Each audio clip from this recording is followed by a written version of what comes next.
हमारी बात को अनसुना किया जा रहा है, उल्टा हमारे ऊपर फर्जी केस लगाए जा रहे हैं। हमारे 250 से ज़्यादा आदिवासी और किसान साथियों के ऊपर फर्जी केस लगा दिए गए, कई जेल में हैं। उसकी वजह ये है कि हम लोगों के ये जो कैन बेतवा लिंक परियोजना है, मजगाएँ मध्यम सिंचाई परियोजना है, रुंज डैम है, नेगवा डैम है और NTPC परियोजना है, ये पन्ना और छतरपुर जिले की 5 परियोजनाएँ हैं जिसमें किसानों के जल, जंगल, ज़मीन, उनके घर, उनकी खेती, उनकी आजीविका पहचान सब कुछ छीना जा रहा है, पर यहाँ कानूनों का पालन नहीं हो रहा है। मध्य प्रदेश के छतरपुर और पन्ना जिलों में बहुचर्चित केन बेतवा नदी जोड़ो परियोजना के विरोध में आदिवासी समाज का आंदोलन लगातार तेज होता जा रहा है। परियोजना से प्रभावित ग्रामीण अपने घर, खेत, जंगल और आजीविका बचाने की मांग को लेकर सड़क पर उतर आए।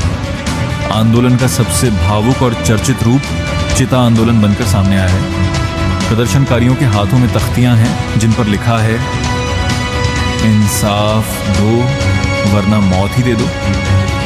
ये केवल एक नारा नहीं बल्कि उन परिवारों की पीड़ा है जो वर्षों से अपनी पुश्तैनी जमीन और जंगलों पर जीवन यापन करते आए हैं। उनका कहना है कि यदि उनकी पहचान और अस्तित्व ही छिन जाएगा तो ऐसा विकास उनके लिए स्वीकार्य नहीं है। क्या है पूरा मामला?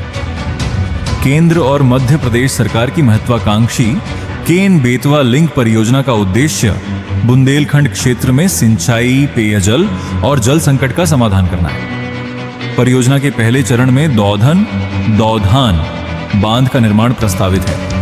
इसी बांध के कारण बड़ी संख्या में गांवों के डूब क्षेत्र में आने की आशंका जताई जा रही है। आंदोलनकारी संगठनों और प्रभावित ग्रामीणों के अनुसार लगभग 22 गांव और 7,000 से अधिक परिवार सीधे या परोक्ष रूप से प्रभावित होंगे। इनमें बड़ी संख्या आदिवासी समुदाय की है। चिता आंदोलन क्यों?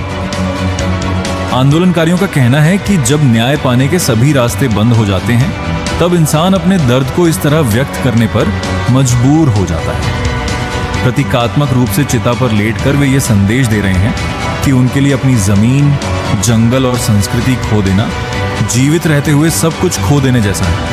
आंदोलन में बड़ी संख्या में महिलाएं, बुजुर्ग और युवा भी शामिल हैं। बड़ा सवाल, विकास किसी भी देश के लिए जरूरी है, लेकिन क्या विकास की कीमत हजारों परिवारों का विस्थापन, उनकी संस्कृति और पहचान हो सकती है? यही सवाल आज छतरपुर और पन्ना के आदिवासी समाज की आवाज बनकर पूरे प्रदेश में गूंज रहा है। आंदोलनकारियों ने साफ कहा है कि जब तक उनकी मांगों पर ठोस कार्रवाई नहीं होगी, उनका संघर्ष जारी रहेगा। करणी सेना न्यूज़ मध्य प्रदेश।